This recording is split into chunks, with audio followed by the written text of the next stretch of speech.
When you think about growing a business to a $5 billion valuation in 5 years, there's so many other folks, specifically in the insurance and taking the efficiencies of the internet, things like this, that would love to achieve something like that and aren't.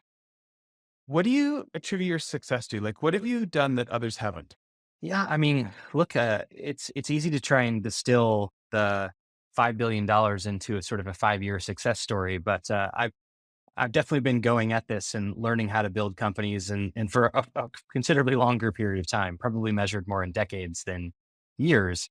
And like everyone, have had successes, have had failures, and I think it goes back to just like having humility, like really trying to learn from those successes, trying to equally learn, if not more, from the failures, and distilling that into building coalition. And as I think many repeat entrepreneurs will tell you, or repeat folks who've seen the high growth startup, it's a lot easier the second time.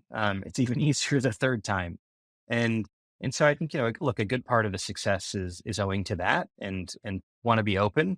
Had this been my first company, I'm not as confident that that maybe it would have grown quite as quickly as it did.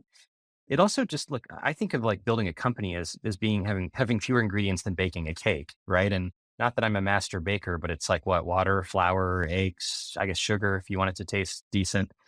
In a company, it's like three ingredients. It's a good idea or ideas, and you have to continuously come up with them and innovate.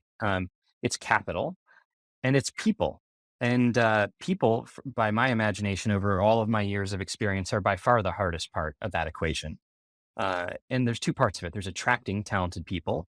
And my philosophy there is pretty simple. It's stars attract stars, like talented people attract other talented people, purpose driven people attract other purpose driven people.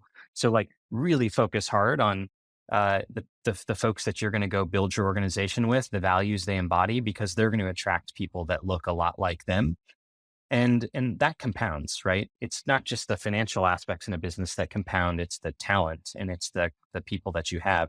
Of course, once you have a bunch of talented people, it's, how do you get them to work together collaboratively towards a common end? And we've talked a lot about the importance of that during this podcast, and that's really where culture comes in, right? It's and I think you have to be deliberate, you have to write it down, but of course that's not sufficient. It's culture is not what you write down, it's what you practice.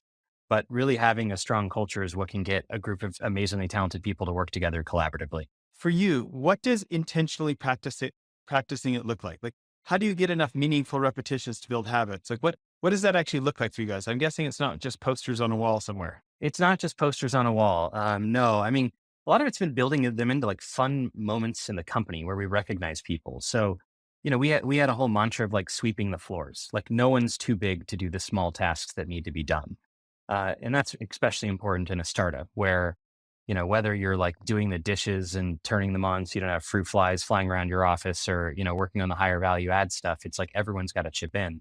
And so we had at our weekly team meeting, we had this thing called the Golden Dustpan Award, where someone who just went above and beyond, like they got it. And then they got to recognize the next person. And it just blossomed into this like corporate wide talent contest where people got increasingly clever in terms of how they handed off the award. There was like videos, there was raps, there was haikus. It just got increasingly clever. The dustpan went from like just literally a Rubbermaid dustpan to someone had like a glittery gold coalition embossed logo. I mean, it got, very, and it became quite the honor. So that was one way. The And, other and was that was, like at a weekly meeting or a monthly meeting that got passed on? Or what did that look like? it was at a weekly meeting. Now it's at a biweekly meeting. And it's to this very day, like there has not been a single team wide meeting where we have not ended with that award. And, it's just a way to recognize someone. It's a way to like instill that particular cultural value and remind people about the others. We also we did an orientation, and we've done orientation even all the way down to when we were like 14 employees. Any new employee that came in, we'd have a group of people take them through it, even if there was only one person joining us. I still do that orientation to this very day. There's not a single person who's joined the company that hasn't gone through mine. And I spend a lot of time talking about why we built the company.